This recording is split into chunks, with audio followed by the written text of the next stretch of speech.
After 12 years in development, Mario Adventure 3 was released in September of this year. It's kinda wild to think that a ROM hack of an NES game was in development for 12 years, but of course even ROM hackers have lives outside of ROM hacks, allegedly. I've had a bad habit of dismissing the 2D titles when it comes to ROM hacks, but when you spend 12 years making a game, I can't just say no to that.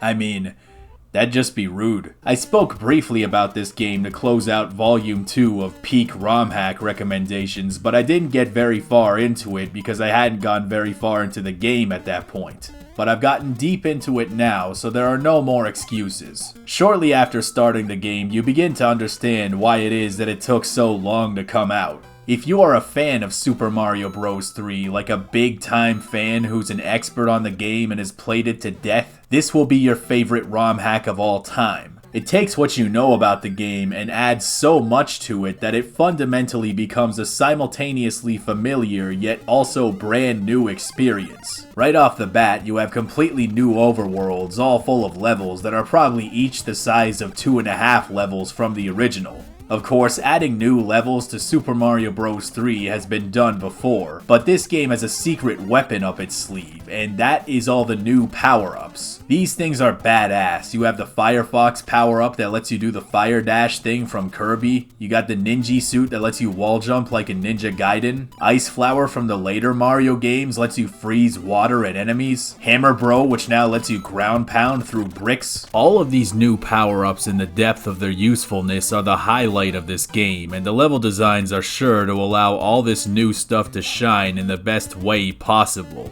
Within one level, you will swap between power-ups multiple times to handle different terrain and enemies. As you get further into the game and become more familiar with the mechanics, you can really become Jimmy from the Wizard. The game also has a real-time day-night cycle, which is amazing. I remember when I saw the time of day switch before my eyes for the first time, I almost couldn't believe it. It's not just visual either, it changes things in the level design as well. Enemy and hazard placements sometimes change depending on the time of day, which can make certain things easier or harder, while also sometimes making areas accessible that weren't before. It's a really neat thing that you don't see much of even in official Mario games. Between characters like Birdo and Shy Guy, there are a lot of enemies present in this game that aren't there in the base game. There are a ton of references for longtime Mario men, and even some stuff that you wouldn't expect, like the Cuckoos from Zelda. These guys are even bigger assholes in this game, if you can believe it. It's funny, whenever these characters show up, I actually sometimes forget that they're not originally supposed to be there. Someone who's not up on the lore might not even notice that these guys aren't originally from the game. Something you'll notice with this game pretty quickly is that it's surprisingly difficult. The original game got pretty tough near the end, but it was also a relatively consistent incline in difficulty. This game is not like that. It will just slap you across the face at regular intervals. The boss fights especially can be brutal. These are original to this hack and play nothing like the Koopa Kid clan that you remember. You got this bastard cloud guy that spits 100 projectiles at once, cheap bastard bullies where you gotta destroy the floor with bombs that drop from the sky, and then you just gotta pray that they don't hit you instead because they come out of nowhere. This game will expect things from you that even people who have played the original game may be daunted and intimidated by. You gotta be ready for anything. You gotta be ready to dig deep and bring your A game, or say goodbye to your A hole. The most mean thing I can say about this game is that it's very deadly, but let me qualify the statement. I play 3D Mario, alright? That's where I'm most comfortable, so maybe everything I'm about to bitch about is just a skill issue,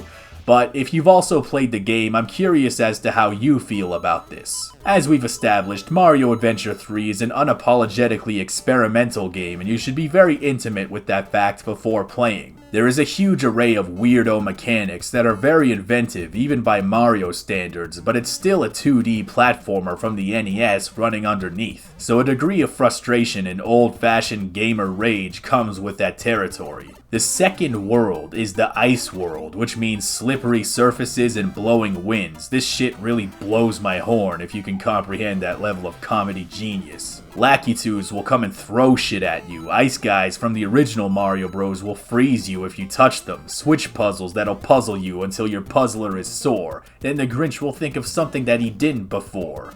Maybe Christmas, he thought, doesn't come from the store, but maybe the difficulty should be turned down a little more.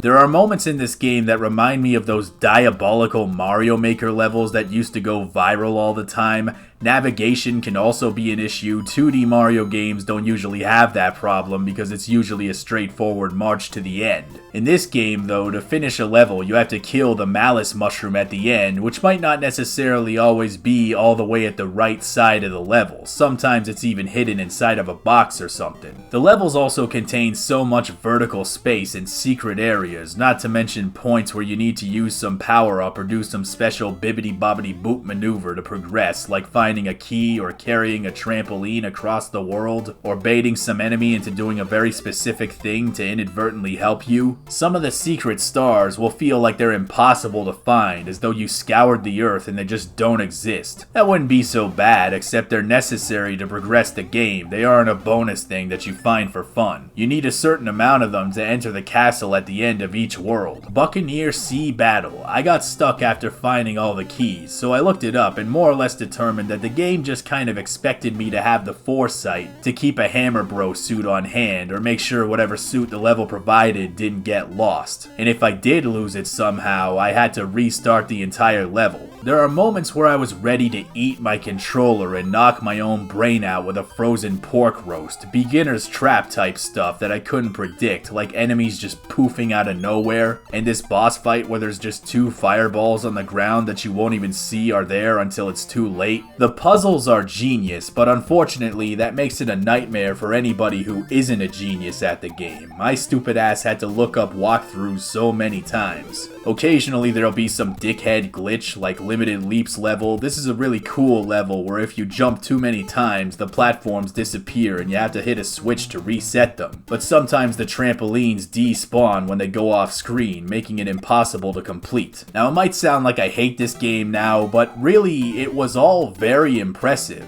I played tons of ROM hacks of all kinds of games, and it's very common for the difficulty to be bipolar like this. And while you might say it's a skill issue, you're not entirely wrong, but I think it's fair to say it's a combination of factors. But the good news is Mario Adventure 3 actually makes a concerted effort towards improving the difficulty in certain areas. You have badges that you can buy with cherries that serve as temporary upgrades. These can be very useful, like the double XP badge and the badge that gives you extra health so you don't die in 1 or 2 hits. You also have permanent upgrades that you can buy with the experience points, which is a really clever way of making the score actually matter. And it isn't just useless crap either. The upgrades are substantial and they'll save your life. There's one that starts you off as Super Mario in every level, one that increases the invincibility timer when you get hit. You're going to want to get all of these as soon as you can. On top of all of this, the game in its infinite wisdom removed the timer system and the life system. A lot of ROM hacks do that nowadays, and I appreciate it a lot, but especially in this game, which will do this to you. It's worth mentioning that the game has received several updates already and will probably continue to be updated in the future. Most of my time playing was on a build from mid-October, but out of curiosity I checked out a newer build which added in these casual features like invincibility and a floating ability like Peach has in Super Mario Bros. 2. These things definitely make the game breezier, and maybe one day I'll swallow my pride and go through the entire game with these settings, but in any case, this is already the most impressive ROM hack of this game available. The only catch is that you're gonna need nerves of steel if you're gonna make it through to the end without those safety nets. It is a great game, but make no mistake, it's certainly a trial. At least it's only one trial though. Tomorrow's hack contains several. But that's all I'm gonna say for now. Merry Christmas, cousins!